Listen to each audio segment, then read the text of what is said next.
Estamos estudiando lo que se llama la vida de Cristo. Buen asunto estudiar, porque Cristo, nuestro Señor y Salvador, llegó a esta tierra de los cielos, dejó las glorias del cielo para estar presentes aquí en la tierra con nosotros los pecadores.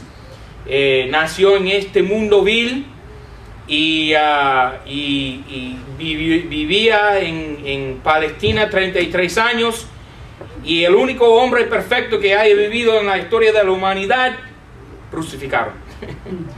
Y eso es triste, pero por medio de esa muerte santa del Señor Jesucristo nosotros somos salvos esta noche. Amén. Ahora Lucas capítulo 2. Lucas capítulo 2 y versículo 40. Vimos lo que se llama el nacimiento de Jesús en Belén. Ahora vamos a ver su niñez. No hay mucha información en la Biblia sobre la niñez de Jesucristo, pero en capítulo 2, versículo 40, leemos estas palabras: y el niño crecía. Entonces Cristo era un bebé, era un niño, era un joven, y todo eso sucedía en Palestina. Él nació en Belén, pero fue criado en lo que se llama Galilea, Nazaret. Y la Biblia dice que Cristo crecía. Entonces, cuando Dios dejó su gloria en los cielos para hacerse carne, eso se llama la encarnación de Jesucristo. Cuando Dios se hizo carne, tomó en sí un velo de carne, una cortina de carne, escondió su gloria, su deidad, dentro de un envoltorio de carne. Y habiéndose sujeto a la humildad de lo que se llama carne, la carne, y como dice la Biblia, se despojó de su divinidad, Cristo fue sujeto a las debilidades de la carne. Entonces Cristo, como cualquier niño, tenía hambre. Cristo, como cualquier niño, tenía sueño. Cristo, como cualquier joven, pasó dificultades aquí en la tierra, posiblemente enfermedades. Y él fue, como dice la Biblia, fue tentado en todos puntos, a sí mismo como nosotros los pecadores. Pero dice la Biblia, y muy importante, sin pecado. Sin pecado. Fue tentado, pero la tentación no es mala. ¿Ok? El diablo viene y nos tienta. ¿Ok? Los apetitos de la carne nos tientan. Los vicios de este mundo nos tientan. Ser tentado no es un pecado, pero entretener las tentaciones sí es pecado. Y cumplir los deseos de la carne o los vicios del mundo o las tentaciones del diablo, eso sí es pecado. Pero Cristo nunca cedió a la tentación, nunca, ni una vez en la vida. 33 años, era perfecto, puro, sin mancha, sin mácula, sin pecado, sin transgresión. Cristo era puro y perfecto. La Biblia dice, así como cualquier joven, niño, ser humano, crecía. Versículo 40. Y era confortado en espíritu. Ok. Muchas de las nuevas versiones de la Biblia quitan la palabra espíritu de este versículo. Pero Cristo en su espíritu, y sabemos que el espíritu de Jesucristo era ¿qué? El Espíritu Santo. Y Cristo crecía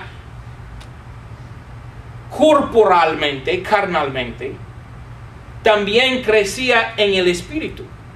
Es decir, que la luz que venía a este niño le hacía más sabio, más inteligente, más le daba más perspicacia, más sabiduría, más conocimiento, no solamente del mundo, sino mayormente de la Biblia. Llegamos a Lucas 41. Bueno, déjame terminar de leer versículo 40. El niño crecía y era confortado en espíritu y henchíase de sabiduría. Cristo andaba creciendo en sabiduría. ¿Cómo? Bueno, por las cosas de fuera y por el Espíritu Santo que moraba dentro de su ser, Él siendo Dios. Entonces, de muchas maneras Cristo crecía. Y también dice al final del versículo 40, y Cristo crecía en la gracia de Dios. La gracia de Dios era sobre Él. Entonces, Cristo de todas maneras era bendito, aunque pasaba como cualquier niño normal, regular, pasaba por pruebas, tentaciones. Versículo 41. E iban sus padres todos los años a Jerusalén en la fiesta de la Pascua. ¿Y cómo fue? Eso no es la Pascua católica, eso es la Pascua judía. Nosotros no celebramos la Pascua porque no somos judíos y no somos católicos. ¿Ok? Nosotros celebramos lo que se llama la resurrección de Jesucristo, y no una vez al año, sino 365 días del año. Amén. Ok, iban sus padres todos los años a Jerusalén en la fiesta de la Pascua. ¿Y cómo fue? De 12 años. Ok, tenemos su nacimiento en Belén. Ahora estamos en Nazaret. Y tenemos a Jesucristo teniendo 12 años. Entonces, entre su nacimiento hasta su juventud de 12 años, la Biblia no dice nada. Es absolutamente silenciada la Biblia en esa porción de su vida. Y acabados, y como fue de 12 años, ellos subieron a Jerusalén conforme a la costumbre de la fiesta. Ok, entonces hay una duda aquí, porque si Cristo está en Nazaret y Jerusalén está para el sur, ¿cómo es que la Biblia dice que subió a Jerusalén? Ir al sur es bajar, no es subir. ¿Tengo razón? Pero siempre en la Biblia, el punto de vista de Dios, porque Dios es el autor de la Biblia, ¿no es así? Dios siendo el autor de la Biblia, el punto de vista de Él es que el enfoque de la tierra, el centro del universo es Jerusalén. Y Jerusalén se llama también Monte Sión. Entonces, para llegar a Jerusalén tienes que subir el Monte Sión. Entonces, no importa el rumbo de dónde venían las personas. Siempre llegar a Jerusalén es subir, no es bajar. O sea, del norte, del oeste, del occidente o del sur, no importa. Siempre es subir a Jerusalén. ¿Ok?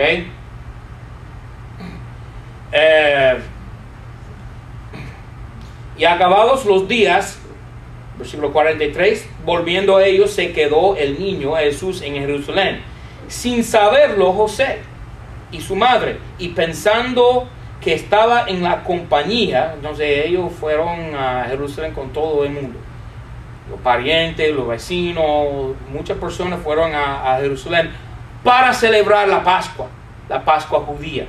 ¿Okay? Muy importante fiesta en la religión judía. ¿Okay? Los cristianos, yo soy americano, entonces me gusta lo que se llama the 4th of July. Fuimos el otro día a Bayside para celebrar los fuegos artificiales esta es la última vez que voy a ir a Besa. Es la última vez para que todo el mundo sepa. Solíamos ir a Miami Springs. Y eso es un buen lugar para celebrar el 4th of July, pero fuimos a Besa y eso fue un desastre. ¿Okay? Pero yo soy un americano, entonces siendo yo un gringo, celebramos lo que se llama el 4 de julio. El 4 de julio no es una fiesta religiosa. También como un gringo, yo celebro aquí en los Estados Unidos lo que se llama el día de Thanksgiving, el día de gracias, hacimiento de gracias. Y eso tampoco es un día religioso, aunque va llegando más cercano a una fiesta religiosa. Porque ¿a quién damos gracias? A Dios. A Dios, por supuesto. Entonces yo creo que eso es la fiesta mejor que hay. ¿Ok? Entonces los católicos celebran lo que se llama la Navidad. Yo no celebro eso, yo no soy católico. En inglés es más fuerte, porque en inglés, voy a buscar aquí un lapicero. En inglés lo que se llama Navidad se llama Christmas. ¿Ok? Y esta palabra quiere decir misa. Misa de Cristo en inglés. Entonces esa fiesta es pura católica. ¿Ok? Pura católica. Ok, no se asusten porque si tú celebras la Navidad en tu casa, problema de tú. Problema tuyo. ¿Ok? Yo no me meto en tus negocios. Pero debes saber que esa es la historia, debes estudiar la historia de la Navidad, es pura católica. ¿Okay? También la Pascua católica es católica. A mí me gusta como un gringo, como un americano, celebrar el 4th of July, el 4 de julio, el Thanksgiving, o el Día de Gracia, porque yo doy gracias al Señor por todas las bendiciones que disfruto aquí en la tierra. Tengo mi familia, tengo mis hermanos y hermanas en Cristo, doy gracias al Señor. Entonces todo el mundo fue a Jerusalén, Cristo y la compañía de vecinos, parientes, lo que sea, para celebrar esta fiesta, porque es muy importante la fiesta de la Pascua en la religión judía. Es la más importante, y con razón, porque mira, esa fiesta judía tiene un significado muy importante, porque es ilustración o figura o tipología de lo que se llama Jesucristo muriendo por nosotros en la cruz. ¿Qué pasó en la Pascua judía? Los judíos ponían en la noche antes del éxodo de Egipto, ponían sangre en los postes de las puertas de sus hogares en Egipto, para que cuando viniese el ángel de la muerte, pasara por encima de los hogares judíos y no matar a los primogénitos en cada hogar judío, solamente matar a los primogénitos de los egipcios. ¿Okay? Entonces aquella noche el ángel de la muerte pasó por encima, por arriba de los hogares judíos, y todos los primogénitos judíos escaparon. Eso es tipología del Señor Jesucristo. Porque si esta noche no tienes la sangre de Jesucristo puesta sobre los postes de las puertas de tu corazón, cuando ya viene la muerte, no tienes remedio, ni auxilio, ni ayuda. Irás directamente al infierno por no haber recibido la sangre del Señor Jesucristo.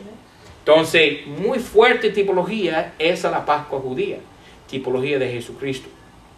Gracias, Señor, que Jesús nació en Belén y murió en Jerusalén y murió por nuestros pecados, y por esa preciosa sangre que Cristo derramó por nosotros en la cruz, nosotros esta noche disfrutamos lo que se llama la salvación. Y mi oración para cualquier persona aquí presente esta noche es que si no conozcas a Jesucristo como Salvador personal esta noche, esta noche es la noche de su salvación. Amén. 44. Y pensando que estaba en la compañía, entonces María no era buena madre porque perdió a su hijo. ¿Qué madre va a perder su hijo? ¿Okay? Eso me ha pasado muchas veces. Yo soy muy malo padre porque yo dejé a Maika. Bueno, es muy fácil dejar a Maika en un lugar. Pero yo dejé a mi hijo Maika yo era lo que se llama el chofer de un autobús, de una guagua amarilla, de los que las iglesias envían para recoger a los niños a todos lugares. Esta iglesia no tenemos una de esas guaguas, pero en otras iglesias donde existía yo hace muchos años, como 20 años, no, Mike tiene 18 años, debe ser como 12 años, 13 años atrás. Y yo era el chofer de la guagua amarilla. Y fuimos para bajar a todos los niños después del culto en sus casas. Y mi hijo estaba ahí en la guagua amarilla conmigo, pero se puso a dormir en uno de los asientos de la guagua, y se me olvidó de que estaba ahí en la guagua, y él estaba ahí 1 hora dormido. Y yo llegué a la casa y mi esposa me dice, ¿y dónde está Maika? Y yo dije, bueno, ¿tú no tienes a Maika? ¿Dónde está Maika? Dime tú, ¿dónde está Maika? Y estamos locos para averiguar dónde estaba mi hijo. Entonces me acordé de que sí estaba en la guagua amarillo, y yo soy muy malo padre. Por eso. Entonces María hacía la misma cosa aquí. Ella dejó a Jesús pensando que estaba en la guagua amarilla, pero no estaba. ¿Dónde estaba Jesús? Él estaba en el templo quejándose o discutiéndose con lo que se llama los doctores de la ley. Mira el versículo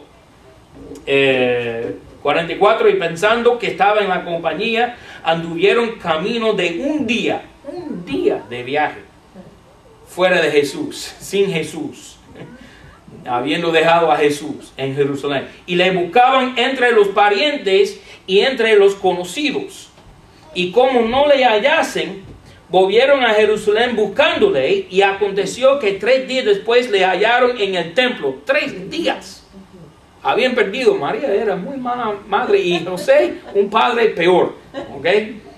Y aconteció que 3 días después le hallaron en el templo, sentado en medio de los doctores, oyéndoles y preguntándoles.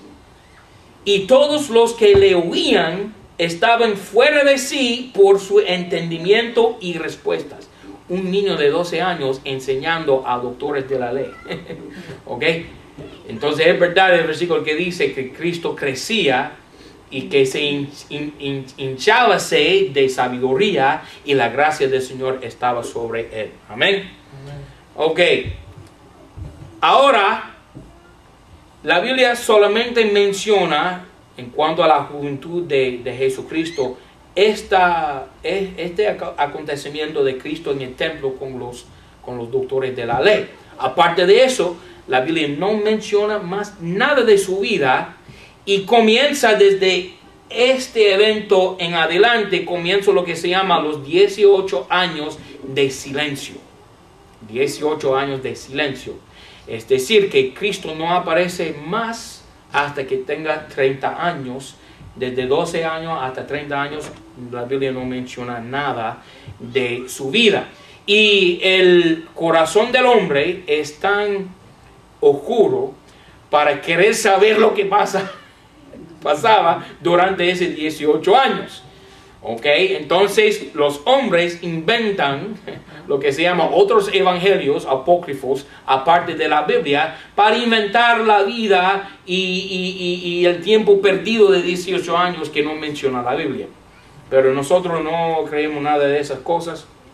El apócrifo es lo que se llama los libros apócrifos, son nada más escrituras espurias, que no tienen nada de veracidad y no son escrituras inspiradas por Dios. Ese 18 años de silencio comienza en el versículo 51. Y descendió con ellos Cristo y vino a Nazaret, donde se donde se criaba Cristo, y estaba sujeto a ellos. Aunque era Dios en la carne, se sujetó a sus padres. Y su madre guardaba todas estas cosas en su corazón. Y Jesús crecía en sabiduría, en estatura y en favor acerca de Dios y de los hombres. ¿Ok? Ahora, Cristo toda su vida en Nazaret, sabemos que José era un carpintero. Y Cristo, siendo el hijo de un carpintero, aprendió esa carrera, estoy seguro, oficio. Y gracias al Señor que aprendió esa carrera, porque esa habilidad, porque en este momento Cristo me está construyendo una casa, amén, una morada en los cielos. Y entonces lo que aprendió de José, él está poniendo ejecutando en los cielos para hacerme una morada santa en los cielos, amén. Ahora vamos a ver lo que se llama el ministerio público de Jesús, que mayormente la Biblia ocupa en enseñarnos y contarnos de su ministerio público. No menciona mucho de su juventud, de su niñez, más de su nacimiento que su niñez.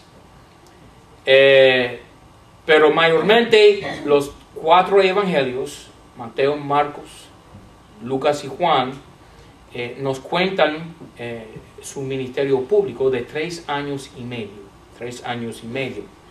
Déjame pintar el escenario por ustedes, dándoles un poco de la historia de Roma, el imperio mundial en los tiempos de Jesús. Cristo se criaba en el imperio romano, y Cristo, cuando vino la primera vez, Roma estaba en la primacia en el mundo, la cabeza de las naciones. Y yo creo que cuando Cristo viene la segunda vez, también Roma va a estar como la cabeza de las naciones. En este momento, el Congreso de los Estados Unidos, 535 senadores y representativos en el Congreso de los Estados Unidos. En este momento, la mayoría son protestantes, como 55%, pero unos 45% de los senadores y representativos son católicos. Muy pronto, la mayoría de las personas en este país serán católicos. Y la única cosa que impide que el Papa tome control nuevamente de todo el mundo y establecer el imperio romano nuevamente, la única cosa que impide que el Papa tome control es los Estados Unidos. ¿Okay? Aquí está lo que se llama el imperio romano. Y tenemos Alemania en el norte, Inglaterra, Francia, España, Italia, y el capital también de Italia, que se llama Roma. Esto es el norte de África. Todo esto se llama el imperio romano, hasta Jerusalén. ¿Okay? Todo esto se llama el imperio romano. Roma, en el año 133 antes de Cristo, conquistó a Asia Menor. Asia Menor es esta porción de la tierra que hoy día se llama Turquía. También se llamaba anteriormente Anatolia. En el año 63, Roma conquistó a Siria, incluyendo Jerusalén. Una vez conquistada la Tierra Santa, Palestina, Roma instaló a Herodes el grande como el gobernador de la Tierra Santa, de Jerusalén. ¿Ok? Y eso comenzó lo que se llama la dinastía herodiana. Dinastía herodiana. Por muchos años los gobernadores de Palestina eran de la familia de Herodes. ¿Ok? Herodes el Grande es el que mató a todos los niños cuando Jesús nació en Belén. Mató a todos los niños de 2 años y menos, para también matar a Cristo, porque Cristo le era una amenaza para Herodes. Herodes no quería tener otro rey compitiéndose contra él. Herodes el Grande, en cuanto a las cosas de este mundo, era muy prolífico en la arquitectura, en la construcción de edificios. Él es muy conocido como el construidor del segundo templo. Y ese templo, el segundo templo, entonces el primer templo era el templo de Salomón. ¿Okay? Pero ese templo de Salomón fue destruido por Nabucodonosor cuando entró en el año 606 para tomar cautiverio al pueblo de Israel. Herodes el Grande volvió a construir el templo en Jerusalén, y ese templo se llama el segundo templo, y también se llama el templo de Herodes. ¿Ok?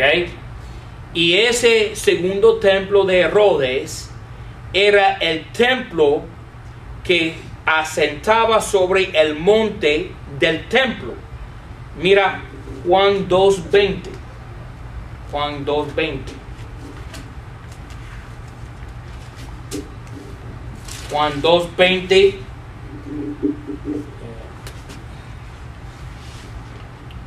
¿Usted, señor, tiene una Biblia? ¿No? Ok.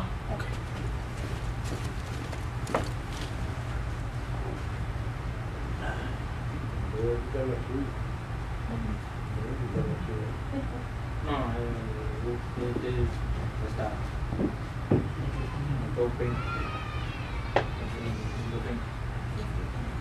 Nada.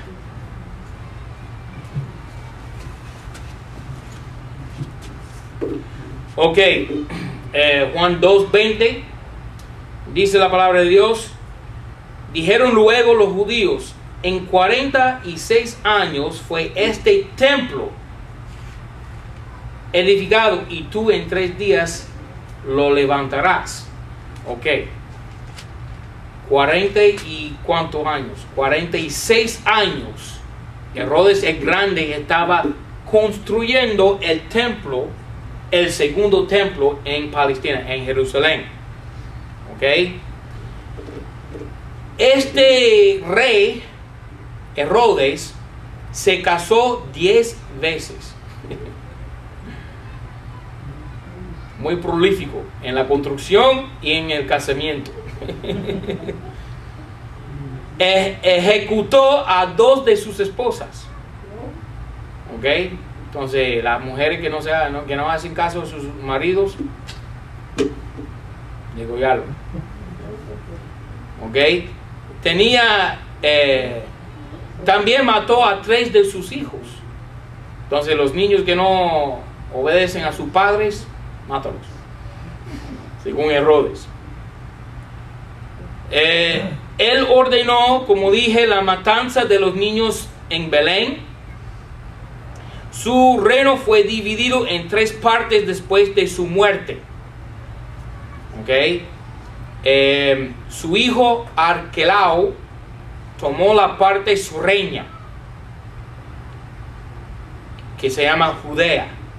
Su hermano Felipe en el norte, que construyó al pueblo que se llama Cesarea de Filipo. y Herodes Antipas, su otro hijo, en Galilea. Eso fue el Herodes que tenía Herodías, esposa de su hermano Felipe, que mató a Juan Bautista. Entonces, Herodes Antipas, hijo de Herodes el Grande, mató a Juan Bautista. Entonces, la familia Herodes no es una buena familia. Ok, sí, pusieron grandes templos en la tierra y hicieron grandes proyectos de construcción, pero eran asesinos, una familia de asesinos. Ok, no eran buenas personas estos. Ok, hay otro Herodes que se llama Herodes Agripa, que asumió el poderío sobre Palestina en 41 después de Cristo. Esto es el Herodes que mató a Santiago. Entonces, Herodes el Grande mató a todos los niños de Belén.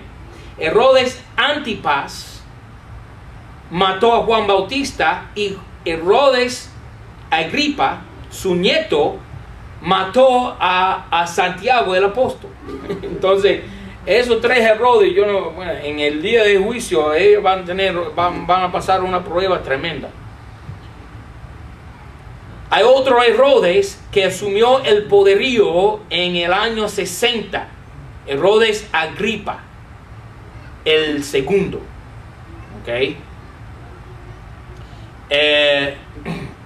Cuando los judíos rebelaron, ellos echaron fuera este Herodes, el bisnieto de Herodes el Grande. Entonces tenemos Herodes el Grande, Herodes Antipas. ¿Okay? Y por casualidad la palabra Antipas quiere decir contra todos. ¿Ok? Mató a Juan Bautista. Su padre mató a los niños en Belén. ¿Ok?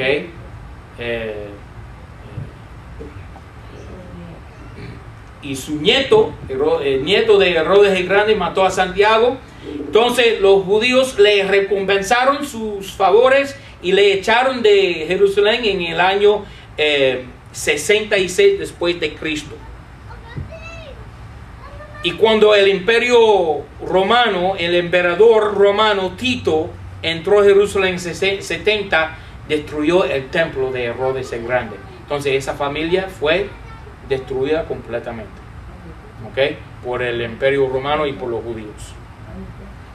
Ok, entonces cuando Cristo nació y vivía en Palestina, él era un ciudadano del imperio romano.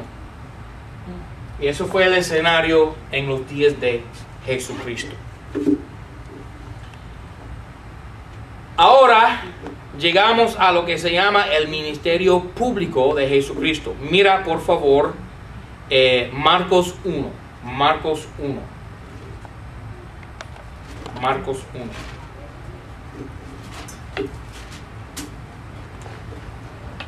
Principio del Evangelio de Jesucristo, Hijo de Dios, como está escrito en los profetas. Entonces Marcos comienza su evangelio, no menciona nada de su nacimiento, nada de su niñez, nada de su juventud. Comienza con Juan Bautista anunciando el ministerio del Mesías, que se llama Jesucristo.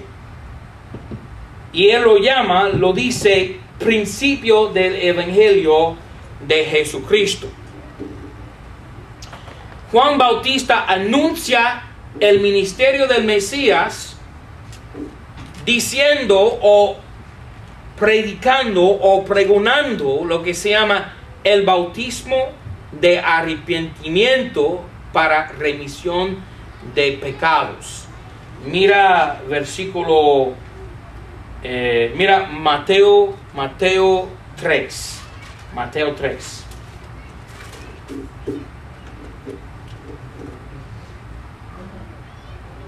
Mateo 3, versículo 1. En aquellos días vino Juan el Bautista predicando en el desierto de Judea, diciendo: arrepentidos, que el reino de los cielos se acerca. Porque este es aquel del cual fue dicho por el profeta Isaías, que dijo: voz del que clama en el desierto, aparejad el camino del Señor, enderezad sus veredas. Esto habla de Juan Bautista. Entonces, Juan Bautista, el primo hermano de Jesucristo, ¿okay? Es o era el sujeto de la profecía.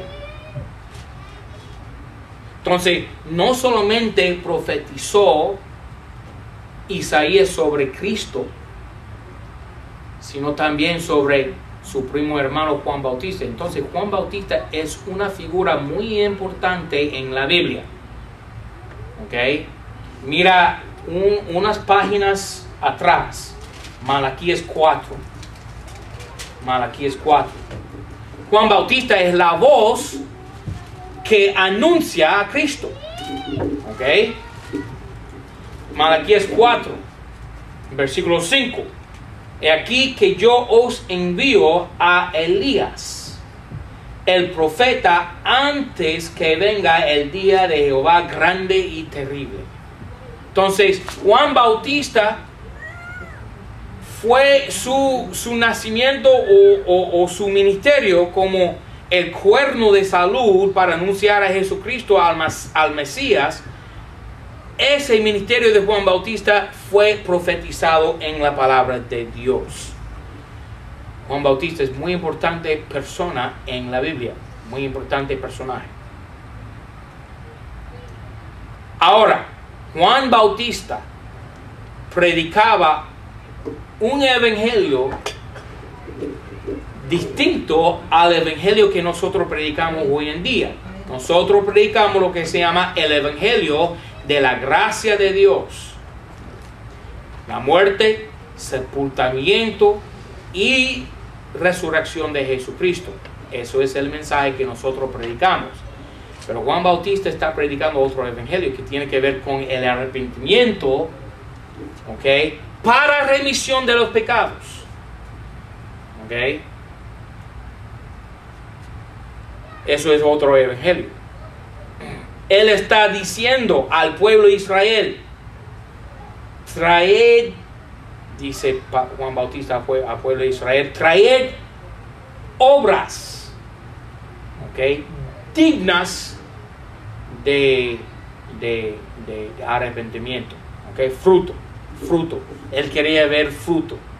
¿Okay? Hoy en día no buscamos fruto en las vidas de otras personas. Buscamos gracia en las vidas de otras personas.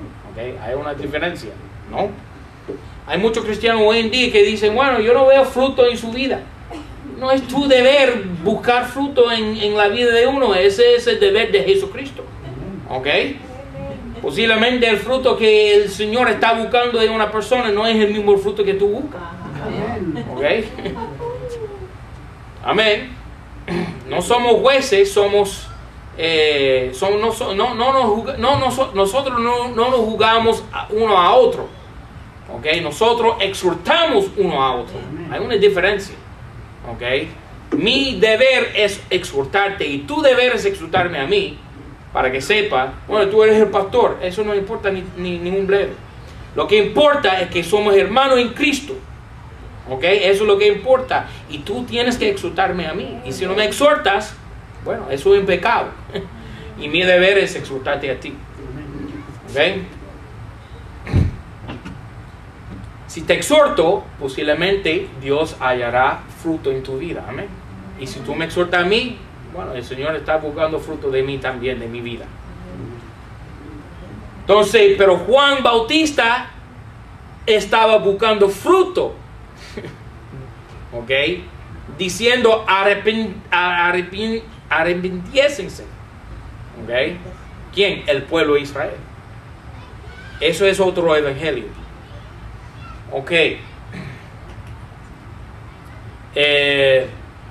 Mira por favor versículo 11, Mateo 3, 11. Ahora vamos a mirar a este personaje que se llama Juan Bautista. ¿Qué clase de persona era? Versículo 10. Ahora ya también la hacha está puesta a la raíz de los árboles, y todo árbol que no hace buen fruto es cortado y echado en el fuego. Mira que está buscando fruto. Yo a la verdad os bautizo en agua para arrepentimiento, mas el que viene en pos de mí, Juan Bautista está diciendo, yo voy a bautizarlos a ustedes. Mas el que viene en pos de mí, más poderoso es que yo, los zapatos del cual yo no soy digno de llevar. Él os bautizará con Espíritu Santo y fuego. Ahora, en este versículo 11, hay 3 bautismos. ¿Ok? Hay lo que se llama el bautismo en agua, que es el bautismo judío, que se llama el bautismo de arrepentimiento. También habla aquí del bautismo del Espíritu Santo, con el Espíritu Santo. Eso es el bautismo que recibe un cristiano cuando se convierte a Cristo. El Espíritu Santo viene a la persona y comienza a morar dentro del ser de esa persona. Okay, la Biblia dice que nuestros cuerpos son los templos del Espíritu Santo. Hay otro bautismo aquí, un tercer bautismo en este solo versículo, que se llama el bautismo con fuego. Ahora los carismáticos y los católicos dicen que el bautismo con fuego es algo que tiene que ver con el Espíritu Santo, pero han equivocado. No es verdad. Eso es una mentira lo que dicen. ¿Cómo sabemos eso? Porque mira qué dice el versículo 10. Todo árbol que no hace buen fruto es cortado y echado en el fuego. Eso no es bueno. El Espíritu Santo es bueno. Entonces, el bautismo con fuego no es una cosa buena, porque el fuego no es bueno. En ningún lugar del Nuevo Testamento se encuentra el fuego siendo una cosa buena para el cristiano. Hablamos de estar en fuego por el Señor, pero eso realmente no es un refrán bíblico. Eso es un refrán que proviene de este versículo, pero es una mala interpretación de este versículo. ¿Ok? Exactamente. ¿Ok?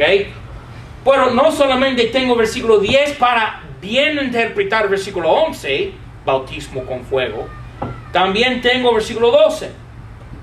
Su aventador, hablando de Cristo, está en su mano, y aventará su era y allegará su trigo en el alfolí, eso por supuesto somos nosotros, y quemará la paja en fuego.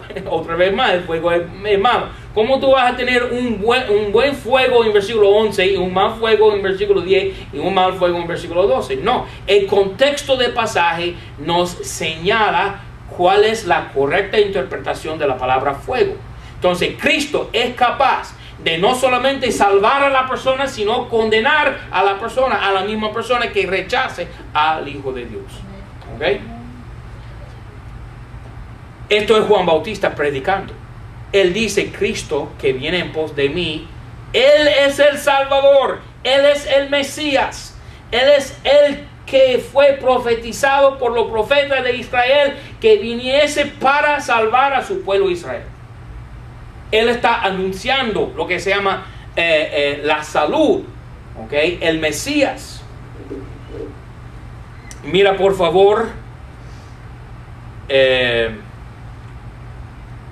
Marcos 1. Juan Bautista, estamos hablando de Juan Bautista. Marcos 1.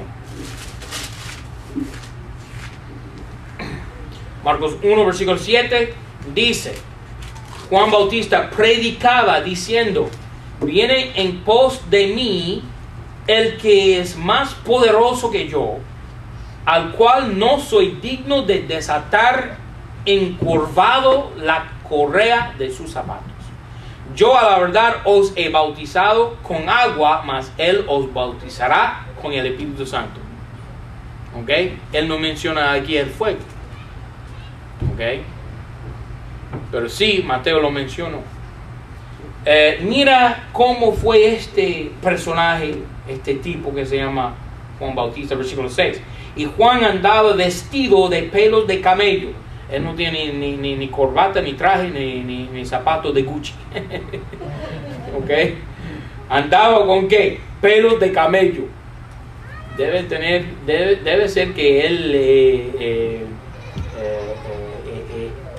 hedía, apestaba bastante, y con un cinto de cuero alrededor de sus lomos, y comía langostas, y no la langosta marítima, sino langosta, los insectos que brincan y saltan. ¿Okay? Sí, saltamontes, los saltamontes exactamente, se llama en Chile. ¿Okay? Langostas, comía langostas y miel montés, que es como miel silvestre. ¿Okay? Este era un raro tipo aquí. ¿Okay? Él era no como el pastor moderno normal que anda con corbata y está bien vestido. Mira cómo soy vestido yo, como si fuera alguien. Y yo no soy nadie. ¿Okay? Pero yo pongo este traje de payaso porque las personas entran acá y quieren ver al pastor con una corbata bien profesional, bien vestido para lucirse bien a todo el mundo. Pero realmente los profetas grandes de la Biblia no eran así. ¿Okay? Eran verdaderos hombres que trabajaban y vivían vidas bien silvestres, bien apartadas, ¿okay? Sencillas. ¿Okay? Eran así. No tenían ni reloj Rolex, ni aviones para llegar a cualquier... ¿Ok? No eran así. No eran como los pastores modernos en el televisor. ¿Ok? Esto es Juan Bautista. Era un verdadero hombre. Amén. Ok, Juan Bautista. Mira Lucas 3. Lucas 3. Lucas 3, versículo 15. Lucas 3, 15. Y estando el pueblo esperando y pensando todos de Juan en sus corazones, si él fuese Cristo, él era tan espiritual, tan piadoso, tan cercano a Dios en su vida personal, que la gente se confundía él con el Señor Jesucristo. ¿Ok? Ojalá que yo también luciera como él, como Cristo. ¿Okay? Que la gente se confunde con a mi personaje con Cristo. ¿Okay? Yo quisiera eso. Debemos tener vidas tan cercanas a Cristo que todo el mundo piensa, bueno, él es como Cristo. La palabra cristiano quiere decir un pequeño Cristo. ¿Ok? Un chiquito Cristo. Uno que parece a Cristo, uno que luce a Cristo. ¿Ok? Y Juan Bautista era así. Era así. Versículo 16. Respondió Juan diciendo a todos: yo a la verdad os bautizo con agua, mas viene uno que es más poderoso que yo, de quien no soy digno de desatar la correa de sus zapatos. Él os bautizará con el Espíritu Santo y con fuego, cuyo aventador está en su mano, y limpiará su era y juntará el trigo en su alfolí, mas quemará la paja en fuego que nunca se apagará. Así que, amonestando otras muchas cosas también, anunciaba el evangelio al pueblo. Pero este es, como dije, el evangelio del reino, y no es el evangelio de la gracia de Dios. Ok. Entonces, Juan Bautista es el cuerno de salud. ¿Qué es un cuerno? Cuernos es el aparato que sale de la cabeza de la vaca, del toro, ¿no? ¿Ah? Y lo quitan del toro, ya muerto el animal, y lo utilizan, lo forman como una trompeta, un corneta. ¿Okay? Eso se llama cuerno. En la religión judía se llama un sofar. Un sofar. Y no eran pequeños los cuernos, eran grandes. Yo he visto los sofares que utilizan los judíos y fueron utilizados los cuernos para llamar al ejército a la batalla. ¿Ok? Y tenía un sonido así.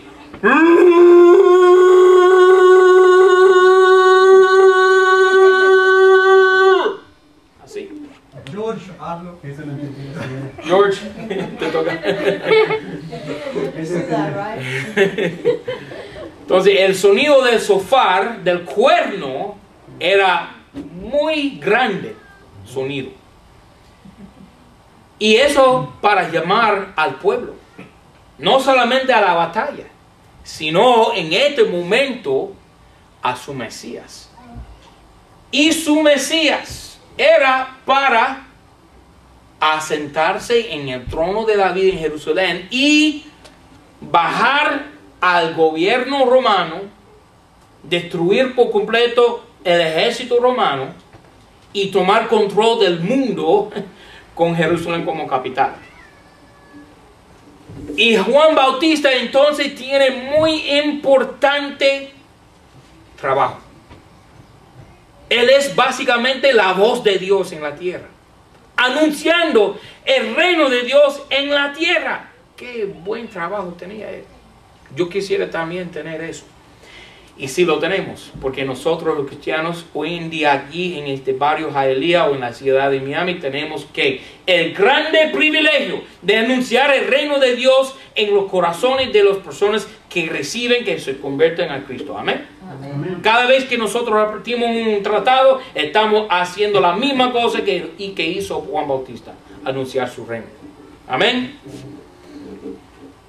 Eso se llama el cuerno de salud. Juan Bautista.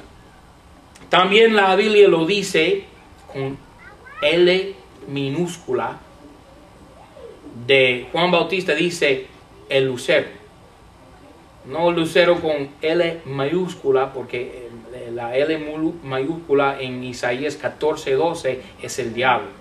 Pero con L minúscula, lucero es Juan Bautista. Es la estrella que aparece justo antes de que salga el sol, ¿ok?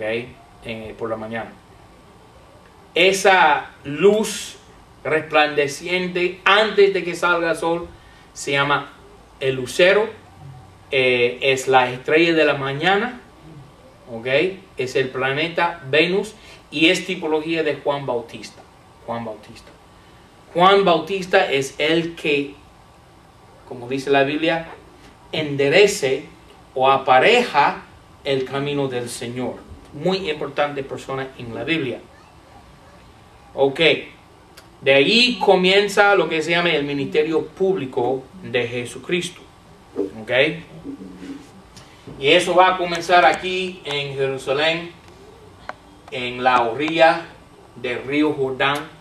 Y vamos a comenzar ese estudio la semana que viene. Hay preguntas sobre la niñez de Jesucristo, su juventud, su bautismo. Dime, hermano.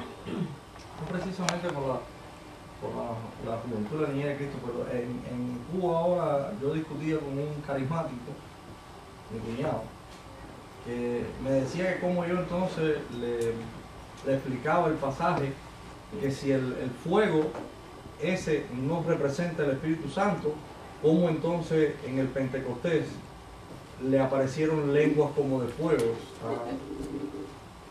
Palabra clave en eso es la palabra como de fuego. como. Es lo que de yo fuego. expliqué, pero dice que no, que de todas maneras, ahí el fuego estaba significando el Espíritu Santo.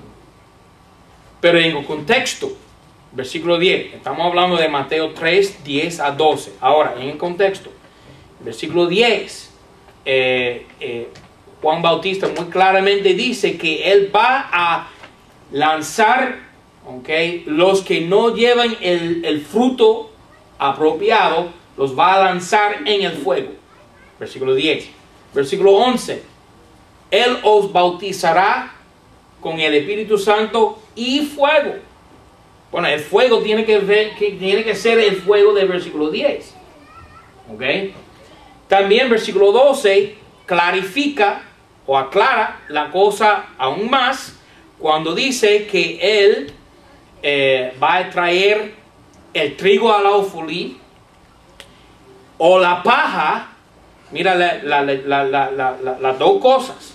Hay lo que se llama el trigo, que Cristo en el rapto de la iglesia va a traer al alfolí, que por supuesto es el cielo. O también puede ser la otra cosa para los que no se convierten a Cristo, que han rechazado el Hijo de Dios y su preciosa sangre. Esas personas no serán traídos al alfolí como trigo, sino serán lanzados en el fuego, como paja. Como paja. Mira un versículo muy interesante, hermano. Mira Salmo 1. Salmo 1.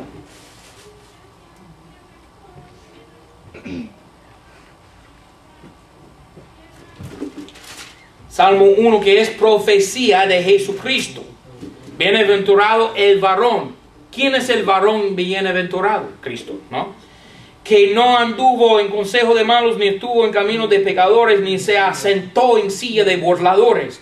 Mas antes en la ley de Jehová es su voluntad, y en su ley meditará de día y de noche, y será como el árbol plantado junto a arroyos de aguas, que da su fruto en su tiempo, y su hoja no se marchita, y todo lo que hace prosperará. 4. Ni así los malos, no así los malos. Hay una distinción aquí. El hombre bienaventurado y el hombre malo. No así los malos, sino como el tamo, o la paja, como dice Juan Bautista, que lo lanza el viento. Por tanto, no se levantarán los malos en el juicio, ni los pecadores en la congregación de los justos. Entonces, en el día del gran trono blanco, el gran juicio, el final juicio, ¿qué pasará? Unos como trigo se juntarán en el alfolí, las moradas celestiales, y otros como paja o como tamo, como dice aquí en Salmo, serán lanzados al fuego. Y muy interesante que las nuevas versiones de la Biblia, en versículo 4, donde dice lanza el tamo que lo lanza el viento, dicen todos arrebatar. Los malos no se arrebatarán, los malos serán lanzados, porque dice Revelación 20:15, el que no fue hallado escrito en el libro de la vida fue lanzado en el lago de fuego. Entonces eso es el fuego. El fuego es el lago de fuego, es el infierno. Es el juicio que Dios trae sobre la humanidad perdida e impía. Me pregunto, ¿serán salvos? ¿Irán al fuego de verdad como ellos quieren? Eso es una muy mala interpretación.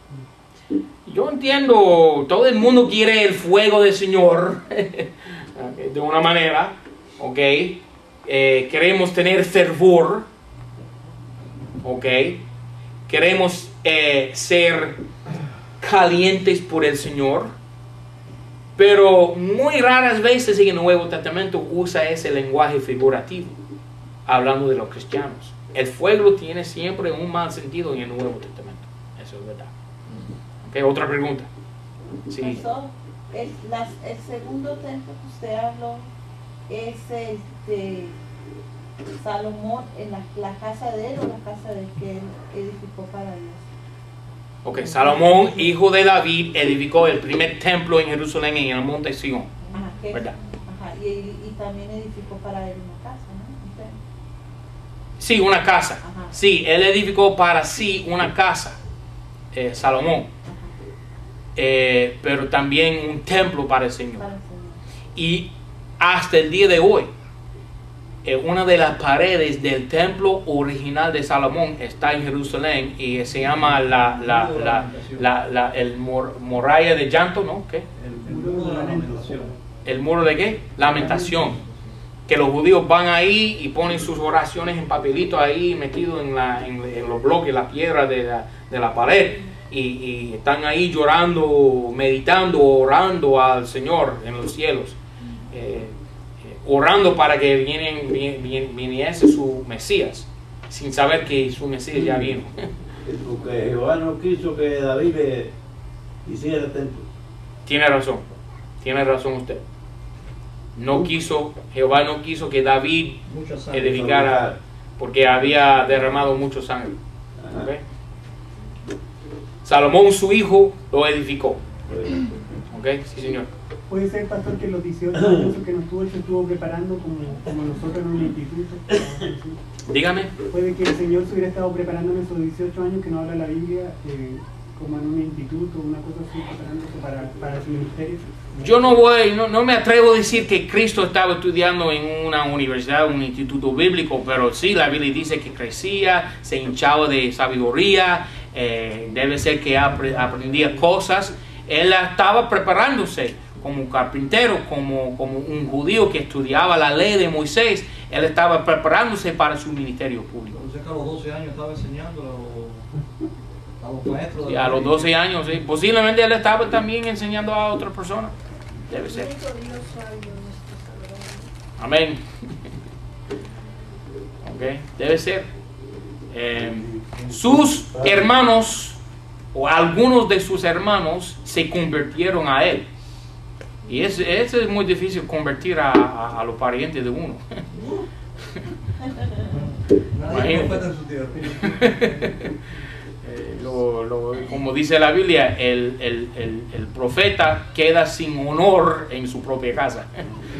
¿Okay? ¿Otra pregunta?